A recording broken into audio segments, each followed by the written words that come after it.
Добрич отбелязва 148 години от освобождението си от османско робство днес. На 26 януари 1878 година край града се води 7-часово ожесточено сражение. Там е издигнат паметника на победата, където днес се състоя поклонение и панихида за загиналите. За загиналите герои за свободата на България! Огън! Освобождението на Добрич е последното голямо сражение в Руско-турската освободителна война.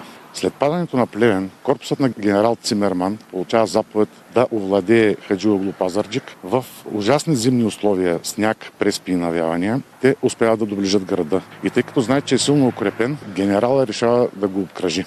И така на 26 срещу 27 януари Рашид Паша издава заповед да се оттеглят към Варна, а на 27 руските войски влизат в града.